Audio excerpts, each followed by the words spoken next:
विधानसभार द्वितीय पर्याय आरंभरू गृह हुलस्थुल।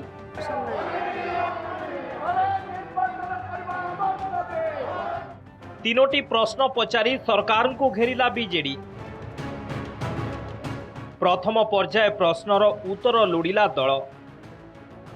छात्र निर्वाचन दाबी रे कांग्रेस रो हल्ला बोल। 20 दिनर ब्रेक पर भी अवस्था जथा पूर्वं तथा परं। प्रथम दिन 4 मिनिट चली 4टा जाए मुलतवी रहिला। चली पारिलानी प्रश्न काल शून्य काल। आलोचना होई पारिलानी मुलतवी प्रस्ताव। शोक प्रस्ताव सरू सरू मुख्य विरोधी बीजेडी प्रथम पर्याय सरकार को पचारिथिबा तीनोटी प्रश्नर उत्तर मागिला। निज आसन रे छिड़ा होई विरोधी दल मुख्य सचेतक प्रमीला मल्लिक स्वर उत्तोलन करथिले। आसंतु नजर पकाइबा विधानसभा रे बीजेडी रो सेही तीनोटी प्रसंग उपरे।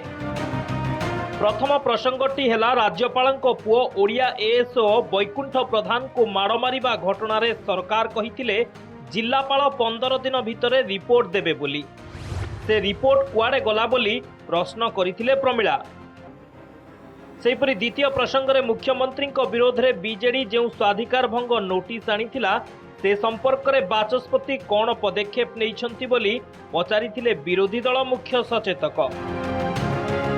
विधानसभा चालुथिबा समय रे अग्निवीरंक नियुक्ति रे मुख्यमंत्री बाहरे घोषणा करथिले, जहां विरोध में बीजेडी प्रथम पर्याय स्वाधिकार भंग नोटिस आनीथिला।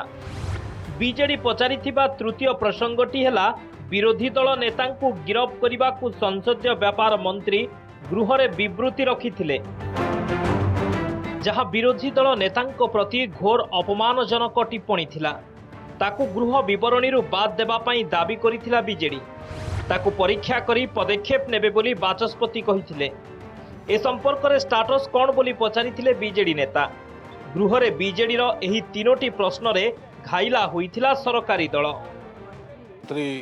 उक्ति रखिदेले कि विरोध दल असहिष्णु होचे एवं निश्चित भाव से तदंत हम एवं आम जिलापाल पुरी को तदंत दायित्व देचु 15 दिन भीतर रिपोर्ट आसीबो। तो से संक्रांत कौन कले कौन रिपोर्ट आसिला एवं सेटा कहीं हाउस ले करा जीवो नहीं से प्रसंग आज मैं उठेलु एवं से उपरे कथाटा अमीमांसित होकर रही। राज्यपाल पुओ प्रसंग रे सरकार एपर्यंत निरवता अवलंबन करुँच लोक भुआ बुलाऊँ। ओडिशा सरकार को आम प्रश्न पचारिया चाहूँ ओडिया अस्मिता कथा कहते किंतु जड़े अणओडिया राज्यपाल पुओ सी आसी इठी गुंडामी कले आक्रमण कले झाड़खंडी गुंडा मानक नहीं खोद राजभवन में आक्रमण कले एवं से राष्ट्रपति से उपस्थित थे। ये सबू प्रसंग में जिते आम सरकार को प्रश्न पचारूँ सरकार मुहर तुंडी बंधाई। आज विधानसभा से प्रसंग आमर माननीय मुख्य सचेतक उठेले सरकार कौन उत्तर देवा पूर्व गृह को मुलतवी करागला। सेपटे कांग्रेस गृह आरंभरू आक्रमणात्मक भूमिका रे नजर आसीथिला। छात्र कांग्रेस निर्वाचन चलित वर्ष कराजाऊ दाबी करी कांग्रेस विधायक माने गृह मध्यभाग को आसी हट्टगोल करथिले। छात्र संसद निर्वाचन करिबा पई नुआ सरकार निर्वाचनी प्रतिश्रुति देइथिले। हेले सरकार को आसिला परे ए वर्ष छात्र निर्वाचन हेबो नाही कही निज प्रतिश्रुति रे खिलाफ कले, जहां को दृढ़ विरोध करिछि कांग्रेस।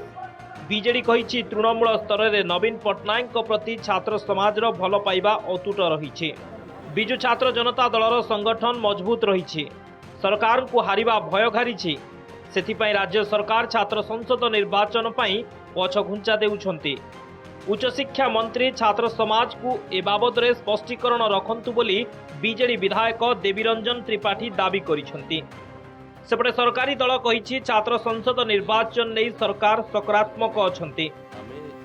छात्र समाज आज निर्वाचन चाहूँगी एवं जदि ए सरकार बीजेपी सरकार जदि निर्वाचन करिबे नाही ताहले युवा कांग्रेस छात्र कांग्रेस कांग्रेस दल आंदोलन करियो। प्रत्येक जगह रे ओडिशा रे डेमोन्स्ट्रेशन करिबो छात्र समाज एवं युवा समाज जेहेतु आज भिकुम पड़ी नेता आज भिकुम हो गले।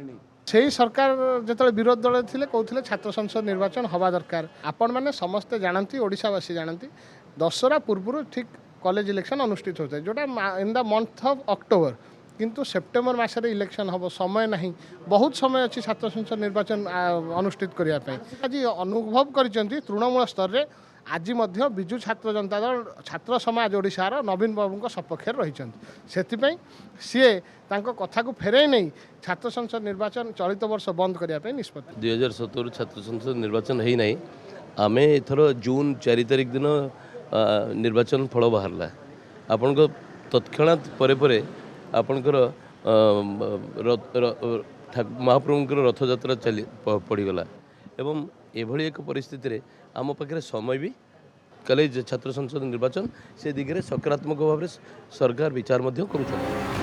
द्वितीय पर्यायर दुई विरोधी बीजेडी और कांग्रेस रो आक्रमणात्मक भूमिका शासक बीजेपी को चिंतार पकाई।